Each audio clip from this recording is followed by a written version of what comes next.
Assalamualaikum warahmatullahi wabarakatuh. Perkenalkan, nama saya Mufidatul Jannah, Standbook G701-18029. Warahmatullahi wabarakatuh. Nama saya Aura Febrianti, Stambuk G701-18062 dari kelas A. Di sini saya akan menjelaskan bagaimana keadaan cacing ketika mengalami paralisis flasid, spasis, dan kematian. Sebelum itu, saya akan memberitahu alat-alat dan bahan yang akan digunakan. Alat dan bahan yang akan saya gunakan yaitu yang pertama pastinya cacing atau cacing tanah. Yang kedua, kombantrin. Kemudian saya menggunakan air, lalu sendok dan satu wadah lagi. Kemudian dan handscoon.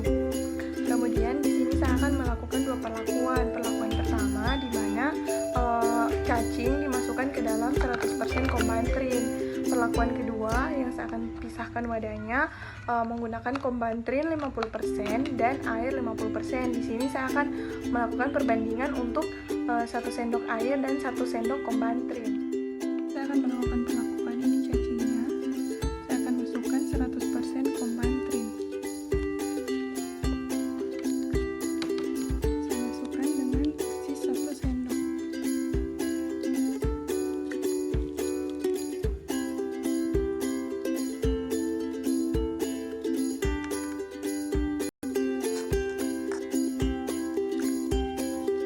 Kita lihat apa yang terjadi pada cacing.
cacing ada yang mengembung dan ada yang mengkerut.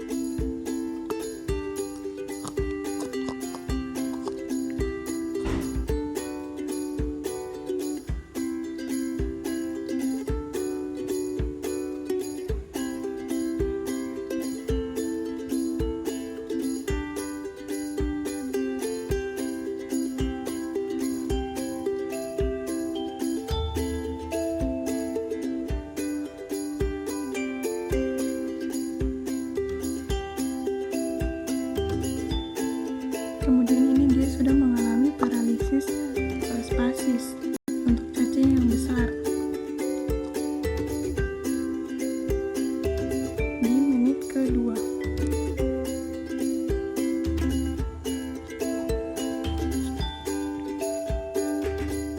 Di menit ke-9, 14 detik, 16 detik, cacing masih mengalami paralisis spasis.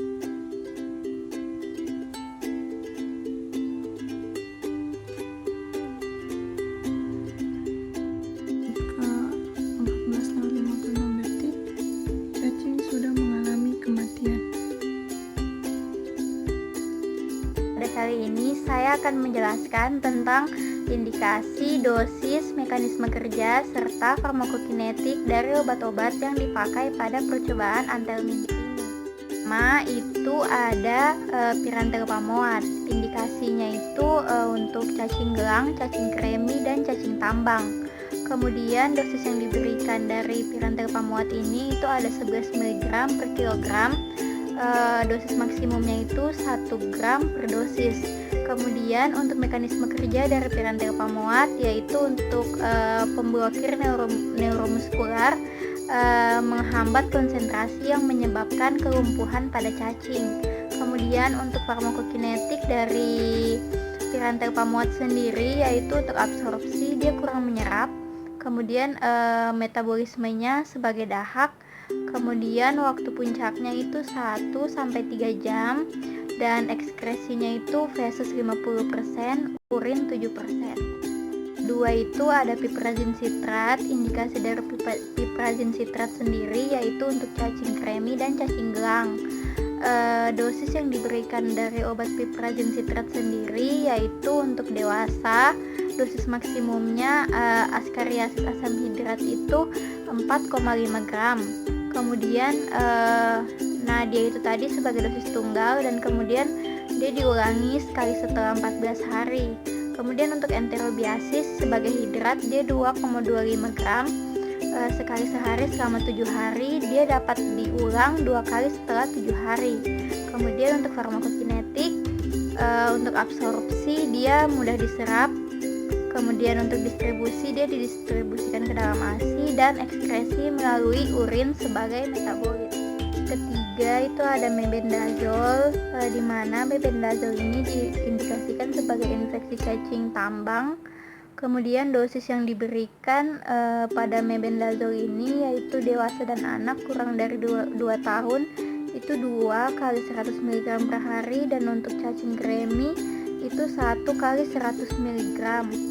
Kemudian untuk mekanisme kerja dari mebendazole sendiri, mebendazole ini dia menghambat pembentukan mikrotubulus cacing dan menyebabkan perubahan degeneratif ultrastruktural di usus. Kemudian dia secara selektif dan irreversibel itu menghambat penyerapan glukosa dan mengganggu fungsi pencernaan dan reproduksi yang mengakibatkan imobilisasi, di mana itu akan menghambat produksi telur dan kematian cacing. Kemudian farmakokinetik dari obat mebendazole sendiri untuk absorpsi dia buruk diserap.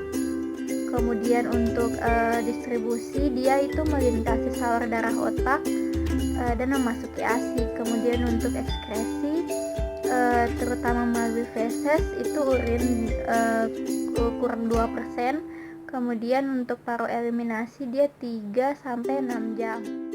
Ini saya akan menjelaskan mekanisme cacing masuk ke dalam tubuh manusia. Cacing masuk ke dalam tubuh manusia itu melalui makanan yang mentah atau bahkan makanan yang kurang matang. Selain itu, cacing juga masuk ke dalam tubuh manusia itu melalui kontaminasi langsung tangan dengan tanah. Biasanya telur cacing itu menempel pada tangan kita, makanya kita dianjurkan untuk mencuci tangan sebelum makan. Nah, jika kita tidak mencuci tangan sebelum makan, maka telur tadi yang menempel di tangan kita itu akan masuk ke dalam saluran pencernaan. Ketika masuk ke dalam saluran pencernaan, telur akan masuk ke usus kecil. Nah, di usus kecil ini, telur-telur tersebut akan pecah dan membentuk sebuah larva. Larva ini akan masuk ke dinding pelapis usus dan akan masuk ke pembuluh darah menuju ke paru-paru. Nah, di paru-paru larva-larva ini akan tinggal sekitar kurang lebih 1 minggu. Setelah itu larva tersebut akan menuju ke kerongkongan. Di kerongkongan dia akan menginfeksi sehingga menyebabkan kita menjadi batuk, bersin-bersin, dan sesak nafas. Nah, ketika kita mengalami gejala batuk ini, larva-larva tadi akan masuk kembali ke dalam usus kecil. Ketika masuk ke dalam saluran pencernaan, telur akan masuk ke usus kecil. Nah, di usus kecil ini, telur-telur tersebut akan pecah dan membentuk sebuah larva. Larva ini akan masuk ke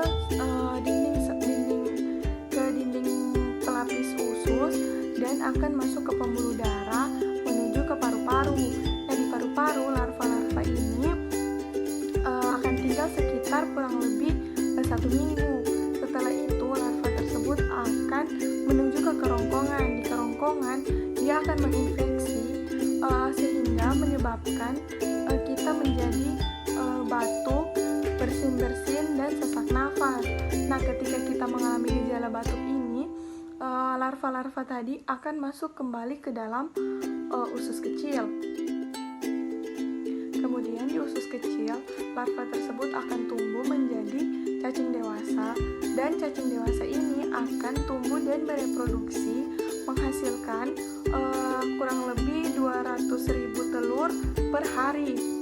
Namun ribuan telur ini akan keluar dari usus kecil atau saluran pencernaan bersama dengan keluarnya tinja. Dapat saya sampaikan, lebih dan kurangnya saya mohon maaf. Kami akhiri, wassalamualaikum warahmatullahi wabarakatuh.